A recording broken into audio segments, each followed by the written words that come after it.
Estamos en el versículo 16 al 21, dice: porque no os hemos dado a conocer el poder y la venida de nuestro Señor Jesucristo, siguiendo fábulas artificiosas, sino como habiendo visto con nuestros propios ojos su majestad. Pues cuando él recibió de Dios Padre honra y gloria, le fue enviada desde la magnífica gloria una voz que decía: este es mi Hijo amado, en el cual tengo complacencia. Y nosotros oímos esta voz enviada del cielo, cuando estábamos con él en el Monte Santo. Tenemos también la palabra profética más segura, a la cual hacéis bien en estar atentos como a una antorcha que alumbra el lugar oscuro, hasta que el día esclarezca y el lucero de la mañana salga en vuestros corazones. Entendiendo primero esto, que ninguna profecía de la Escritura es de interpretación privada, porque nunca la profecía fue traída por voluntad humana, sino que los santos hombres de Dios hablaron siendo inspirados por el Espíritu Santo. El título de esta mañana es Una palabra segura. Una palabra segura. Y si os fijáis, hemos cantado dos himnos que hablan como Cristo la roca, y Él es esa peña de Oreb, donde encontramos descanso. Y esta mañana vamos a ver que Pedro enseña y corrobora lo que enseña. No solo con su testimonio, sino también con la fidelidad de la palabra de Dios. Y quiero que te des cuenta que tu fe es segura, que no está dependiendo de varios factores, sino que tienes una fe que descansa en la palabra de Dios. Si por supuesto crees la palabra de Dios, si no, no. Pero si tú crees la palabra de Dios, puedes vivir tu vida cristiana con tranquilidad y con descanso. Si recordáis, en los primeros versículos de esta epístola, vemos que Dios nos ha capacitado para vivir la vida cristiana y nos ha dado promesas maravillosas. Nos ha dado la capacidad de vivir en victoria. De hecho, es que somos participantes de la naturaleza divina. Y también tenemos una esperanza gloriosa. Y todo ello viene por el conocimiento que en este caso Pedro ha impartido. En otros lugares pues es Pablo, Santiago, en definitiva la palabra de Dios. Ahora, para poder crecer es necesario estar bien cimentado en la verdad. Porque si tú no estás cimentado en la verdad, ¿cómo vas a crecer? Te vas a tambalear y finalmente vas a caer.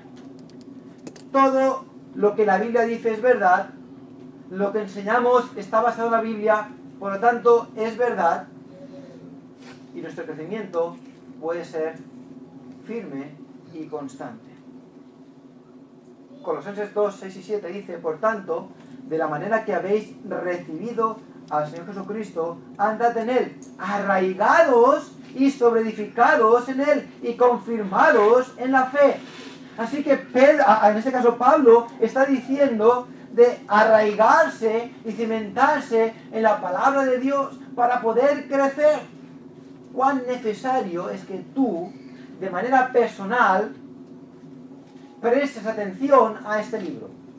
Cuán necesario es que tú estudies la palabra de Dios, la conozcas. La iglesia es fundamental, pero tu estudio personal es fundamental también. Tus devociones personales son súper importantes. De ahí depende tu crecimiento espiritual. Y por eso en la iglesia hacemos énfasis a estudiar la Biblia, a leerla. Y preguntamos: a ver, ¿qué has sacado tú de tu lectura personal? ¿Qué puedes compartir tú con los hermanos? Y a lo largo del verano, cada domingo, hemos dado tiempo para que los hermanos puedan compartir. Y empezó que costaba un poco, pero hacia el verano hemos visto la diferencia, que viene por la práctica. Pero ahora que acaba el verano, no dejes de hacerlo. Continúa en ello. Persiste tú en la palabra. Porque ahí tienes la base para poder crecer. Necesitamos fundamento en la verdad. Y de hecho es que la Biblia no guarda silencio en cuanto a lo que es la verdad. No es la aplicación de esta mañana, pero sí que quiero mencionar un par de versículos. Pilato le pregunta a Jesús, ¿y qué es la verdad? ¿Y qué es la verdad? ¿Y qué dice Jesús en otro versículo en Juan 14:6? Yo soy el camino y la verdad y la vida. Fíjate, Pilato le pregunta a Jesús a aquel que es la verdad. La palabra de Dios dice en Salmo 119-160, tu palabra es verdad. Salmo 119, versículo 160, la suma de tu palabra es verdad y eterno es todo juicio de tu justicia. Y podríamos estar aquí haciendo una serie entera acerca de qué es lo que es la verdad. Pero baste estos versículos para darnos cuenta que la verdad está íntimamente ligada a la persona de Cristo y a su palabra. Ahora, ¿cómo define el diccionario la palabra verdad? Y me voy al diccionario Webster, y Webster define verdad como conformidad con el hecho o la realidad, concordancia exacta con lo que es, ha sido y será, o será. Esta definición es muy clara y contrasta con la definición de, no la tengo apuntada aquí,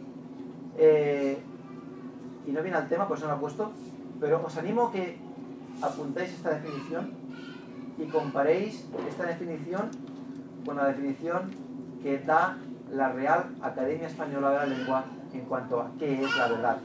He tardado más tiempo en decir esto que poner aquí la definición, pero buscarlo, ¿de acuerdo? Y es increíble la diferencia. La Real Academia Española de la Lengua dice que es la verdad. Voy a decirlo, porque si no, lo voy a buscar aquí. Ya sabía que iba a pasar. Pero bueno.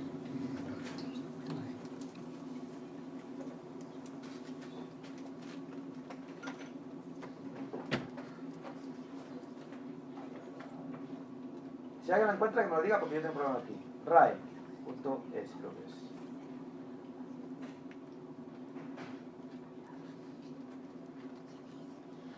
Aquí está.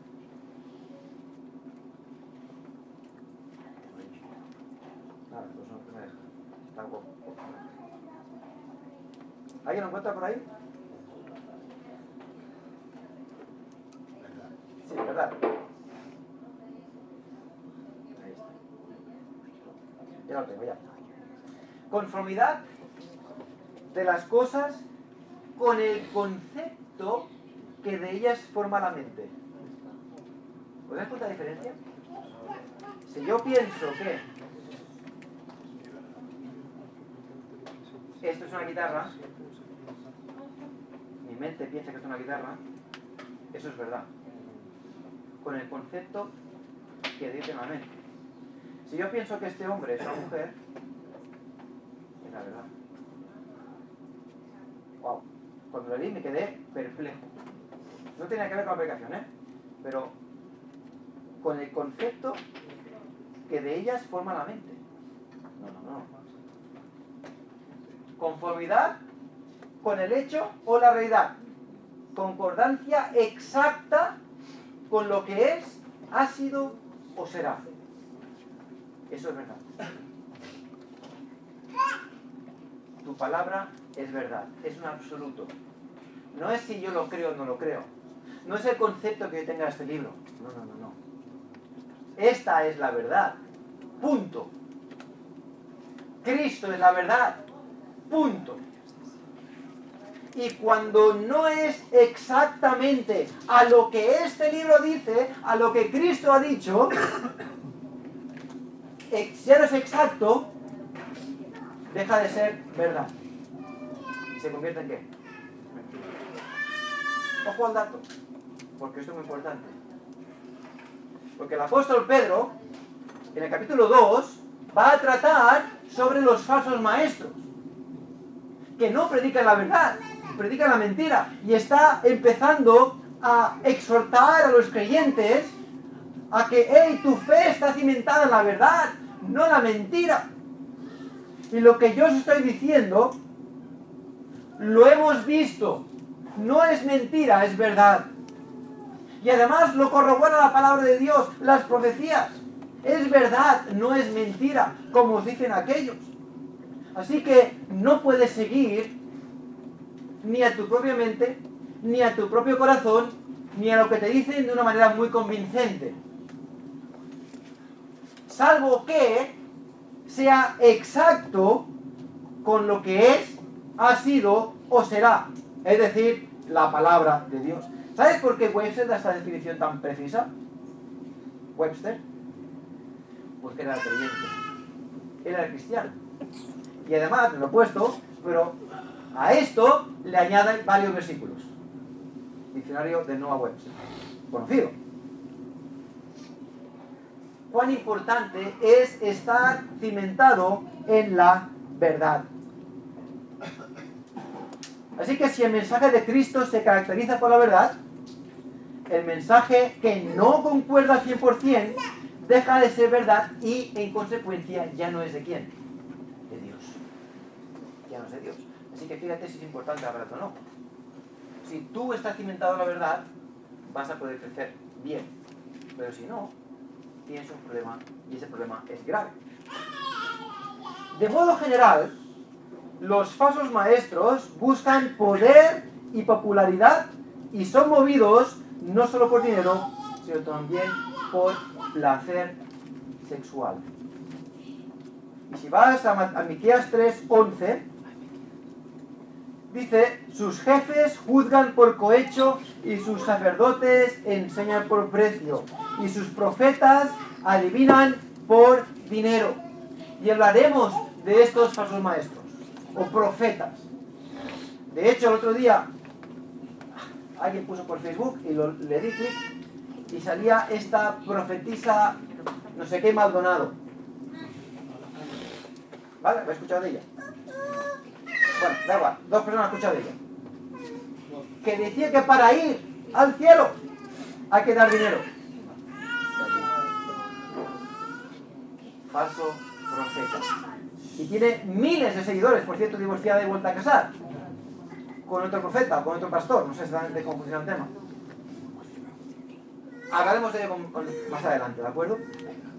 ¿Qué es lo que buscan? Control, poder, dinero, placer. Todo para ello. Y Pedro habla con detalle de ello. Jeremías 23:14 dice, y en los profetas de Jerusalén he visto torpezas, cometieron adulterios y andaban en mentiras y fortalecían las manos de los malos para que ninguno se convirtiese de su maldad. Y fueron todos ellos como Sodoma y sus moradores como Gomorra. Cualquier enseñanza que se aparta de la verdad bíblica se convierte automáticamente en falsa. Y no hablamos de interpretaciones de doctrinas, entre comillas, menores.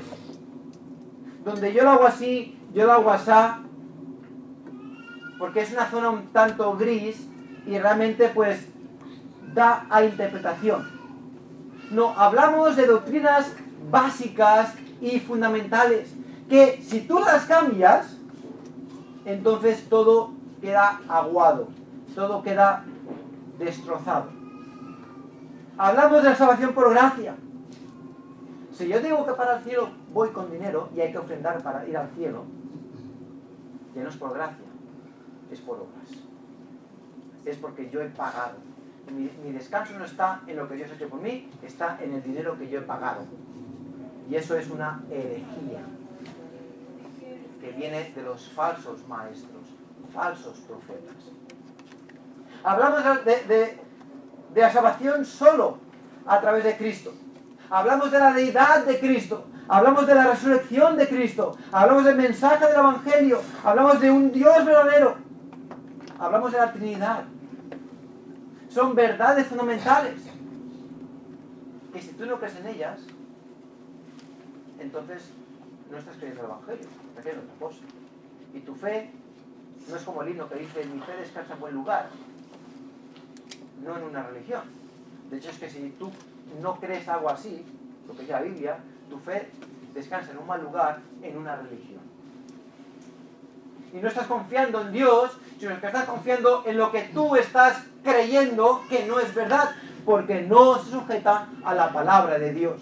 Y lo que Pedro está haciendo es sencillamente asentar la base de lo que está diciendo y asegurar a los lectores que lo que está diciendo es verdad.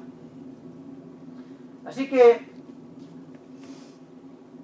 veremos esta mañana cómo Pedro asienta la base de sus enseñanzas, especialmente la de la segunda venida de Cristo.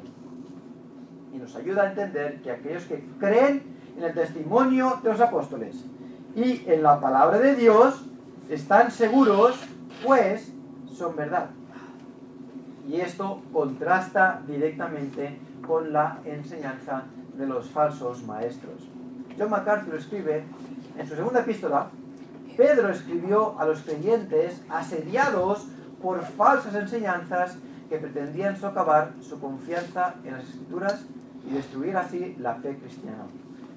Quiero hacer énfasis en esta palabra de asediadas por falsas enseñanzas. La iglesia de hoy en día está asediada por falsa doctrina. Tú dirás, ¿cómo? Bueno, tú este móvil, le das a YouTube y buscas predicaciones y tienes aquí miles, sino millones de predicaciones. Unas son buenas, pero muchas son porquería. Son porquería. Son falsos maestros, falsos profetas que asedian al creyente con mentiras. Y Pedro hace 2000 años y el pastor aquí esta mañana animan a la iglesia a estar bien cimentados en la verdad, para que no seamos llevados por todo viento de doctrina. Que alguien no te diga, no es que así, no es que allá, y tú hagas aquí y allá, y parezcas una caña movida por el viento. Sino que tú seas un árbol cimentado en la verdad, conocedor de la verdad, y que nadie te mueva de ella. Dicho sea de paso, la enseñanza principal de tu vida cristiana debe venir de la iglesia a la que tú perteneces. Te animo a que prestes atención a la predicación en esta iglesia. Yo lo he dicho alguna vez y lo repito ahora de nuevo.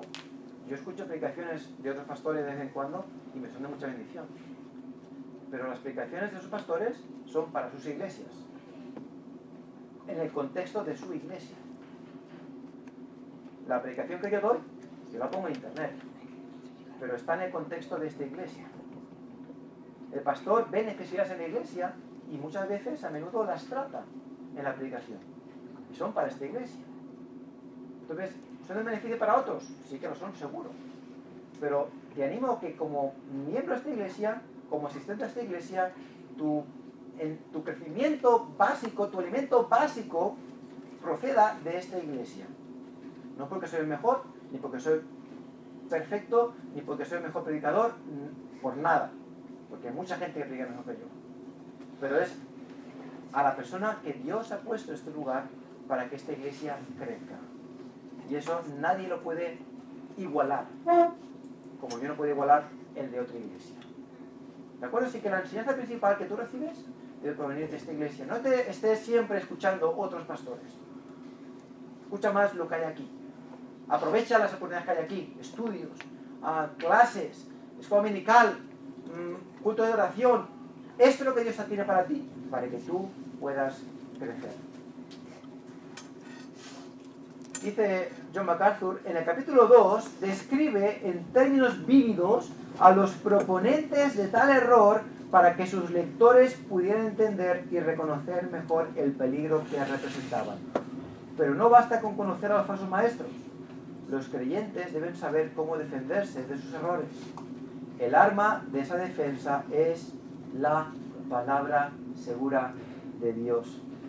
En este pasaje, el apóstol se refiere tanto a su propia experiencia de revelación como a la revelación sobrenatural y escrita de Dios.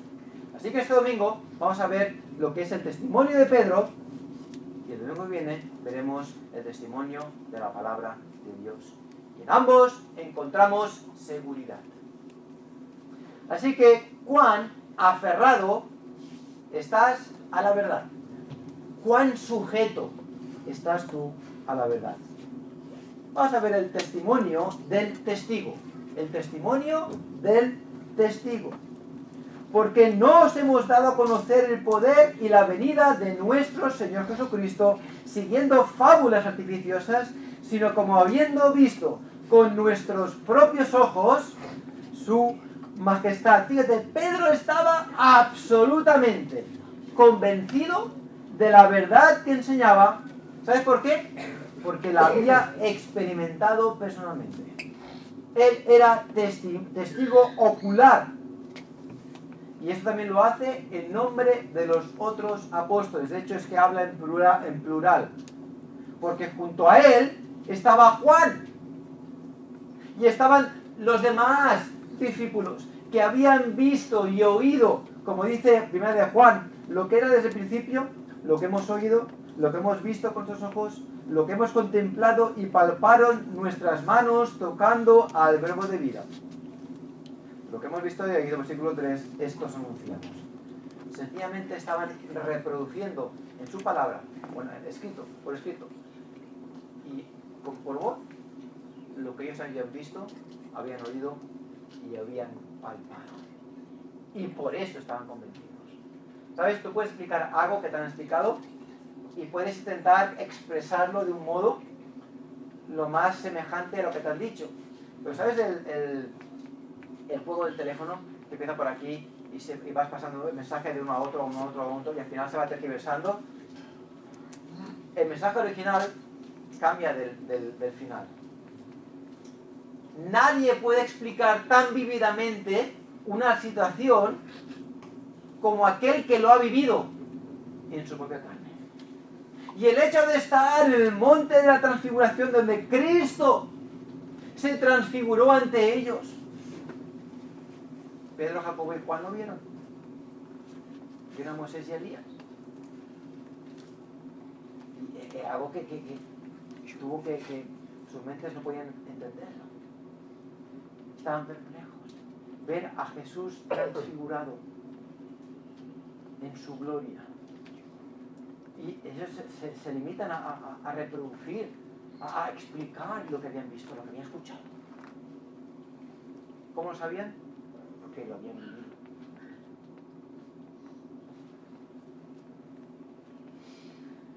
Y lo hace, reafirma su testimonio, Pedro, de un modo negativo y uno positivo.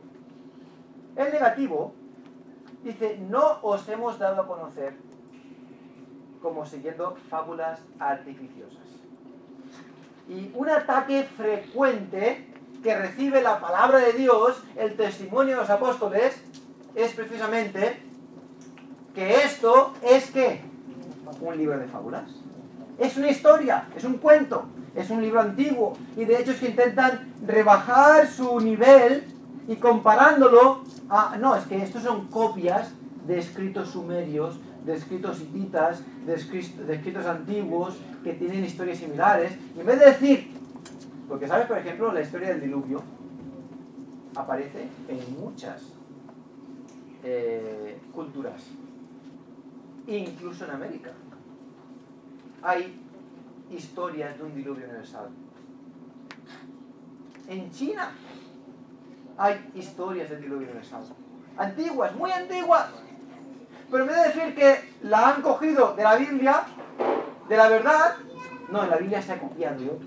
Y de algún modo hay un ataque constante en la realidad de que esta es la palabra de Dios. Es que fíjate, si esta no es la palabra de Dios, yo soy el primero en bajar la persiana de la iglesia. Lo he dicho muchas veces, porque es así. soy el primero majá. Es que no vengáis a la iglesia si no es la palabra de Dios. No sirve para nada. ¿De qué sirve seguir un hombre? Hablando de falsos profetas, veremos que hay gente que sigue a gurús, por darle un nombre, y los siguen ciegamente. Y los atan a una prisión. Las sectas es lo que hacen. Los atan en una prisión y no los sueltan. No queréis seguir al hombre, queremos seguir la verdad. Tu palabra es verdad. Y esta acusación está a la orden del día. De hecho, es que a lo largo de la historia la Biblia ha tenido muchos críticos y detractores. Posiblemente el punto más álgido de la oposición apareció durante la etapa de la Ilustración. Si tú has estudiado historia, existe lo que se llama la etapa de la Ilustración, mitad del siglo XVIII, principios del XIX. Y aquí encontramos a autores como David Hume, Immanuel Kant, Friedrich Schleiermacher, Hegel, Kierkegaard, Nietzsche, y todos estos son filósofos que si estudian filosofía verán que están ahí y son muy importantes en el razonamiento humano. ¿Qué es lo que hace esta etapa de la Ilustración? Wikipedia dice: las ideas desarrolladas durante esta época estuvieron enfocadas en conceptos como la búsqueda de la felicidad, la soberanía de la razón y la evidencia de los sentidos como fuentes primarias del aprendizaje. Los pensadores de la Ilustración sostenían que el conocimiento humano podía combatir la ignorancia, la superstición y la tiranía para construir un mundo mejor. Ahora, hasta ese momento, todo el mundo creía en Dios y todo el mundo creía que esta era la palabra de Dios y que esta era la autoridad. Pero ellos dijeron, no. La razón humana está por encima, porque esto no es verdad. Precisamente porque este libro condenaba sus acciones. Y si yo condeno las acciones, si este libro condena mis acciones, y yo quiero seguir en mis acciones, ¿qué es lo que tengo que hacer? Bueno, o cambiar, o dos, decir que esto no es verdad. Así que como no quiero cambiar, voy a decir que esto no es verdad. Y la razón está por encima de los absolutos. Y ahora ya no es la verdad de lo que es, ha sido o será. Ahora es lo que tú crees que es verdad o no es verdad. Ya no hay absolutos. Ya no hay una tesis o una antítesis. Ahora hay una síntesis. Hay una zona gris. Dios no puede ser verdad, esto no puede ser producto de la creación. No. Nosotros somos el centro del humanismo, de la humanidad. Y ahí viene el humanismo, donde todo se centra en satisfacer el yo, no en agradar a Dios.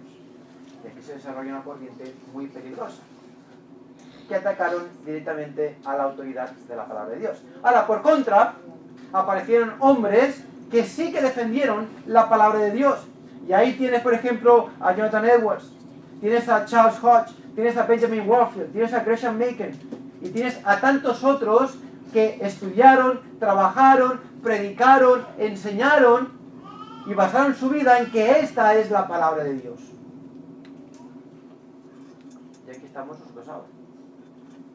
Hay quienes dicen que este libro es un libro de fábulas, la gran mayoría, el mundo, que no quiere creer este libro, y hay quienes defienden la palabra de Dios, aquellos que defienden la verdad. Bueno, un día tendremos que dar cuentas todos ante Dios.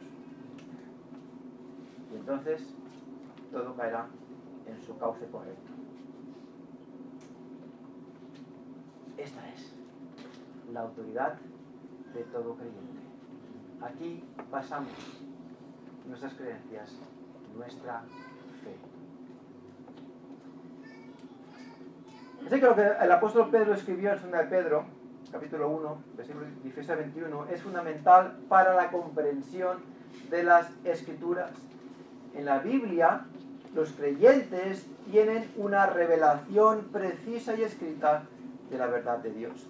Ahora, fíjate también que es un ataque definido. Dice fábulas artificiosas. Fábulas artificiosas. La palabra fábula es la palabra griega muthos. Y de ahí viene la palabra mito.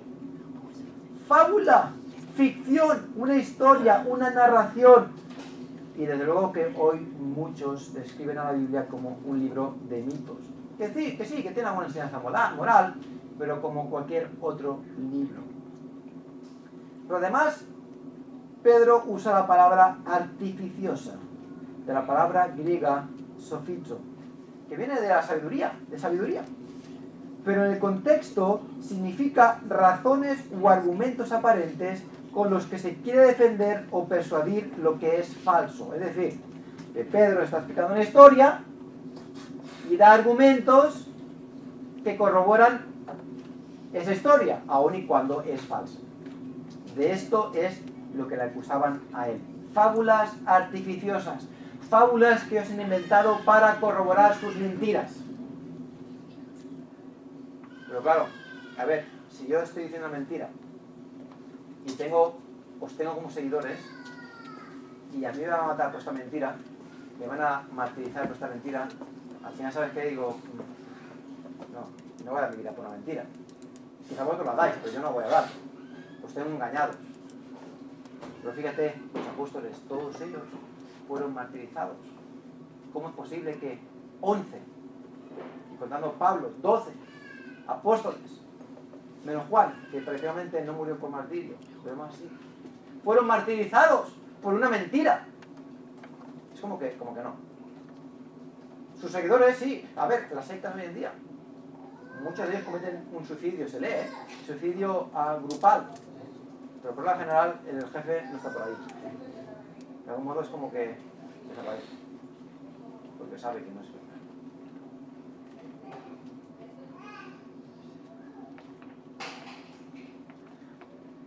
Número 3, el objetivo del ataque. El objetivo del ataque. Y es bueno estudiar el libro con detenimiento, porque al estudiarlo con detenimiento nos damos cuenta de que el objetivo va dirigido a algo en concreto. Y este algo es el poder y la venida de nuestro Señor Jesucristo. Fíjate Mateo 25:31, en Tito 2:13, ven a Pedro 1:13. Dice Mateo, cuando el Hijo del Hombre venga con su gloria y todos los santos ángeles con él, entonces se sentará en su trono de gloria. Está hablando de la segunda venida, que ocurre con poder y gloria. Tito 2:13, aguardando la esperanza bienaventurada y la manifestación gloriosa de nuestro gran Dios y Salvador Jesucristo. ¿De qué está hablando aquí? De la segunda venida de Cristo. Primera de Pedro 1:13, por tanto, ceñid los lomos de vuestro entendimiento, sed sobrios y esperad por completo en la gracia que se os traerá cuando Jesucristo sea manifestado. De nuevo aquí vemos la segunda venida de Cristo que ocurre con gran poder y gloria. Y en segunda de Pedro, capítulo 1, vemos cómo, vamos a la segunda de Pedro, volvemos aquí. Segunda de Pedro, capítulo 1, versículo 16, porque no os hemos dado a conocer el poder y la venida de nuestro Señor Jesucristo siguiendo fábulas artificiosas. Pedro está hablando de la segunda venida de Cristo. Y uno de los ataques de los falsos maestros era desprestigiar, desmentir que Cristo iba a volver. Pedro usa la palabra en el versículo 16, venida, que es la palabra parusía. Y la palabra parusía siempre hace referencia a la segunda venida de Cristo. Fíjate el capítulo 3, versículos 3 y 4. Capítulo 3, 3 y 4 dice, sabiendo primero esto, que en los postreros días vendrán burladores andando según sus propias concupiscencias y diciendo, ¿dónde está la promesa de su venimiento? Porque desde el día en que los padres durmieron, todas las cosas permanecen así como desde el principio de la creación. En otras palabras, Pedro está avisando a la iglesia de que vendrían falsos maestros que enseñarán a la iglesia que Cristo no vuelve. que Él no va a venir de nuevo. Ahora, ¿a qué nos llama? ¿A qué nos llama el saber que Cristo vuelve? A velar, a estar atentos, no sea que os halle durmiendo, no sea que os halle golpeando al siervo, no sea que os halle... Él dice, ¿hallará fe en la tierra? La segunda venida de Cristo es fundamental para el creyente. Cristo vuelve. Y Pedro está diciendo, vendrá quien dirá que no viene. Lo negarán. Y os quitarán algo tan importante como la esperanza bienaventurada, que nos anima a vivir piadosamente, a estar velando y guardando la verdad. Pero no os los creáis, porque nosotros hemos visto y hemos oído, hemos palpado la verdad de Cristo. Y además no solo eso, tenemos la palabra que es más segura. Y ahí estamos tranquilos. Cristo vuelve. Maranatha.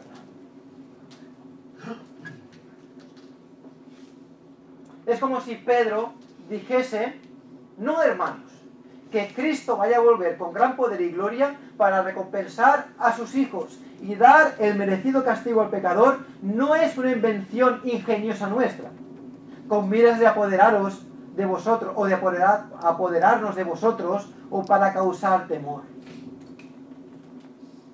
Jesús amonesta en Mateo 7 y dice, guardaos de los falsos profetas que vienen a vosotros con vestidos de ovejas, pero por dentro son lobos rapaces. Por sus frutos los conoceréis. Y ahí está Pedro insistiendo. Pero también lo hace de manera positiva. Y él dice que es un testimonio ocular, sino como habiendo visto con nuestros propios ojos su majestad. Y por supuesto, he mencionado antes, Pedro tenía en mente esa transfiguración de Cristo, donde ellos fueron testigos de esa majestad de Cristo. Y se dio cuenta que había algo muy especial y lo está dando a conocer. Y al hablar de esto, como he dicho, está pensando en esta segunda venida de Cristo. Dice, pues cuando Él recibió de Dios Padre y honra y gloria, le fue enviada desde la magnífica gloria una voz que decía, este es mi Hijo amado, en el cual tengo complacencia. Y nosotros oímos esta voz enviada del cielo cuando estábamos con Él en el monte santo. De nuevo John MacArthur lo escribe, el anuncio, este es mi Hijo amado, en quien tengo complacencia, es la afirmación del Padre de que el Hijo es de idéntica naturaleza y esencia que Él, y que es perfectamente justo. Así, en una declaración concisa, Dios declaró una relación tanto de naturaleza divina como de amor divino con Cristo. El vínculo perfecto de amor y santidad dentro de la divinidad y su completa satisfacción con todo lo que Jesús dijo e hizo. Cuando Él está haciendo referencia a la transfiguración, está haciendo referencia a que Él escuchó y vio cómo Dios mismo autorizaba, se complacía, se unía, mostraba esa íntima relación con el Señor Jesucristo. Él es el Mesías. Él es el Hijo de Dios. Él es Dios. Por lo tanto, el mensaje que predicamos, su segunda venida, es 100% cierta. Y nosotros, dice Pedro, somos testigos de ello. Y eso es innegable. Testimonio ocular y testimonio auditivo. Y nosotros oímos esta voz enviada del cielo. Como leímos antes, lo que era desde el principio, lo que hemos oído, lo que hemos visto con nuestros ojos, lo que hemos contemplado y palpado en nuestras manos tocante al verbo de vida. Así que Pedro, Juan, Santiago, etcétera, lo que hacen es testificar aquello que han visto y aquello que han oído. No, hermanos, que Cristo vaya a volver con gran poder y gloria para recompensar a sus hijos y dar el merecido castigo al pecador no es una invención ingeniosa nuestra con miras de apoderarnos de vosotros o para causar temor. Nosotros vimos y oímos la confirmación divina que afirmaba que Cristo es el Hijo de Dios. Y ahí es donde se basa nuestra fe.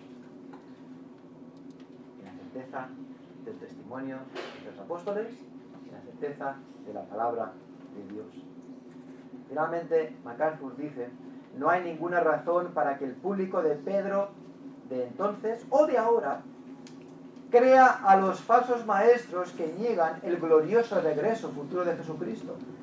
Mientras que esos herejes no estaban presentes en el monte de la transfiguración, Pedro fue testigo ocular de la majestad de la segunda venida.